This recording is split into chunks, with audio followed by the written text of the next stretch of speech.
a welcome to everyone here this morning, and of course a particular welcome to the Chair and the members and the staff of the relatively recently established Regional Australia Institute, of which I'll say a little bit more in a second, and I'll be calling shortly on the Chair to explain the operations and the goals, the objectives of this wonderful new institute that's been recently established by the federal government.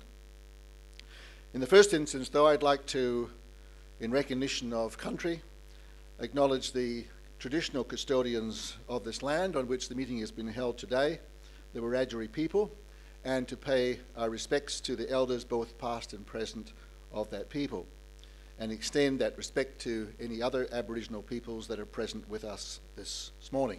I'd also like to say at the start that the purpose of this forum is to engage with a community audience, in this case the audience from this region. The aim of the event is pretty straightforward. One is to introduce the newly formed institute, for the work of that institute to be showcased and its relevance for regional areas, and to seek community engagement and feedback on the work that's been carried out by the Institute, perhaps also some indications of the sort of work that the Institute may be doing in the future. So again, I'd like to particularly welcome the members of the Institute here today. The board itself have very extensive knowledge of policy implementation at the local, state and federal government level. They bring, certain in saying, a diverse range of skills, not only in governance and policy development, but in social research, industry, trade, and small business. In particular, I'd like to introduce someone who's become, I think, not a close friend, but certainly a friend in recent times, getting to know Mal better. Mal is chair of the RDA Northern Inland, and as you know, I apologise, I haven't introduced myself. I'm Tom Watson. I'm the chair of Regional Development Australia Riverina. So as part of the network, I've got to know Mal pretty well. And Mal is also on the RDAC, or the Riverina Regional Development Advisory Council, which gives regional development advice to the New South Wales government. So we have met on a number of occasions and shared a few jokes. And certainly Mal is a straight shooter. I think it may have come from rabbit shooting on his property when he was a kid. He knows how to hit the bullseye. He's very direct, and I think that's the sort of person to get really focused on the issues that matter when it comes to regional development. So I'd like to introduce the chair, Mal Peters, to say a few words, and I'll just give a short VA, a short CV. Mal and his wife Anne run a beef, sheep and cropping enterprise in Ashford. That's about 80 kilometres north of Inverell. And Mal has a lifelong connection with the Northern Inland. As I say, he is currently chair of the RDA Northern Inland. Mal has a lot of experience across all three levels of government as a councillor and a former mayor of Inverell Shire. He's a member, as I said earlier, of the Regional Development Advisory Committee to the New South Wales Government. He's a board member of the Rural Assistance Authority.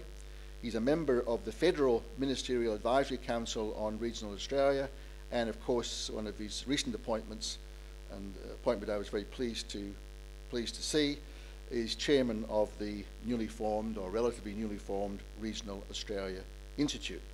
Mal also writes a fortnightly column in The Land, and is a life member of the Australian Farm Institute and the New South Wales Farmers Association, of which he is a former president.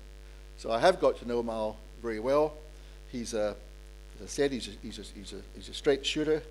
He understands the importance of focus and on making sure that any work of any organisation he does, and I'm sure it's the same with the Institute, is really homing in on the issues that matter and of really relevance to regional Australia and all the regions within it. So Mal, I was at the launch of the REI in Canberra some time ago now, I think about a year ago, and I congratulated you at that time, and I thought was a very fine speech. The Minister was present, and there was people from all over the Commonwealth, and researchers and so on, and you You accounted for yourself very, very, very well, and were a credit to the Institute. So it's very much my pleasure to welcome you here today. Again, welcome everyone here today. There are people from a range of organisations. It's not just Wagga, it's the region as a whole. I see a lot of familiar faces in the audience. So it's great they're all here this morning, Mal, and we look forward to your address, and welcome again. Over to you.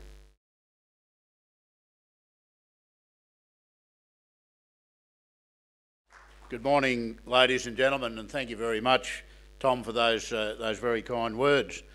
I've got quite a long affinity with Wagga. In 1974, I was married in Wagga, and that was the time of the second last big flood of the town.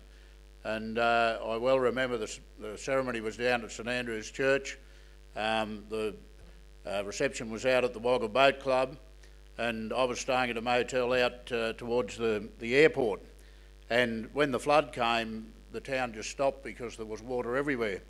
And had I not had a company car that I used as a speedboat, I probably would never have got to the church on time. So it's great to be back in Wagga. My wife's family had a property between Moree Creek and Riverina, so I know this area quite well.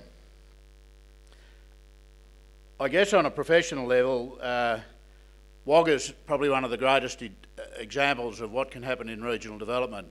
I recall in '74 when we were married, I think the population of Wagga was around 35,000, and I think it's on the latest ABS stats it's up around 65,000.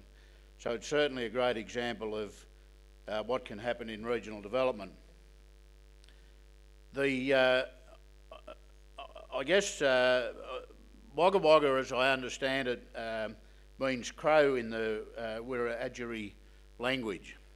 So I'm trying to tie that together with Inverell, which is known as the Sapphire City, and probably what you don't know is that that's actually derived from the Gaelic word of swans. So it's a really good reason why us birds should stick together. Today we have a very common purpose, and that's about discussing the future for a vibrant way forward, dynamic and independent Riverina. I'd like to, if I could, just outline a little bit about what Regional Australia Institute is all about. I've spent a reasonable amount of my time going around regional New South Wales when I was the former president of the New South Wales Farmers, battling all manner of governments, both state and federal, in trying to convince them of the merits of taking a different policy attitude to regional Australia. None of you in this room need to be told of a lot of the problems that we seem to continually have that don't seem to get addressed. And it was always a frustration to me that regional Australia could never go to Canberra or to Sydney with good, strong, robust, well-researched positions that could actually make a fundamental change to the way that governments think. The Regional Australia Institute is about making that change. We're very fortunate in that we've put together a research advisory committee which consists of some of the most preeminent people in research in regional development in Australia and internationally. We also have sitting beside them a group of fellows that back up with an equal amount of skill and experience. And when you overlay that with our board that are all hands-on people that are out and about in rural communities, who understand very strongly about local government, about state governments and how you make impacts on those, and very strongly about federal governments, I think that combination of all those skills will be a way of making sure that we get results. Now, importantly, the board is very focused on making sure that we make a change. We're not about doing research that sits on shelves or hard drives. Our measure of success is making a change and making sure that the stuff we put together happens. If I could, I'd like to move straight to what the Regional Australia Institute is doing, because that's where the rubber hits the road and that's where we need to see some practical stuff happening. When we started the process, it became quite overwhelming as to just how you go about doing something that's constructive. Initially, when we commenced the process, we thought, now rather than try and go out and reinvent new wheels, we'll do a scoping exercise and research all the regional research that's been done on regional Australia, so as we get a good understanding and we're not trying to reinvent what's already been done. We're in that process, and we're going to talk about that in a moment. When we were trying to develop the agenda on where we were going, we thought we'd narrow ourselves into three specific areas. We believe that policy needs to understand the current positions for regions across the country, but very importantly, the potential for growth in the future. Secondly, policy needs to better understand the processes of change in regions, which will provide new opportunities, and also challenging the transitions of getting to where we want to go to. And thirdly, regional policy needs to find ways to create better regional services and engagement to ensure that regions have the capabilities for success that we expect for all areas of Australia. Interestingly, we had the Institute had the OECD at a forum in Canberra a few weeks ago, and it was interesting to listen to the OECD people talk about what they've done on a piece of work that's about to be released shortly, which identified clearly that about 39% of the growth in the national economies, the 30 national economies that they deal in, will come from regions. So any national government who isn't looking at maximising the opportunity of growing regions will never ever achieve national growth. And I think that's something that we need to make sure that our governments clearly understand. I think we need to move away from the sort of approaches governments take on regional development currently and move towards maximising that opportunity of achieving national growth. The regional competitive work that we're doing at the moment is I think, probably one of the most exciting things that I've seen happen in recent times. It's about examining the sources of competitiveness for regional Australia. One of the practical difficulties in translating insights from the existing research into policy propositions and ideas is that regional information at the level we need it in Australia is not readily at hand, and I'm sure all you practitioners in the room are very cognisant of that. Regional people will no doubt be in a good position to make an assessment of their patch, but as all my fellow regional advocates in the room will attest, having a clear sense of your region does not necessarily lead to a meeting of minds with government. You need a common reference point and good evidence to ground the discussion and make the case for change compelling. Without this, you can't agree on the problem, let alone trying to find the solutions.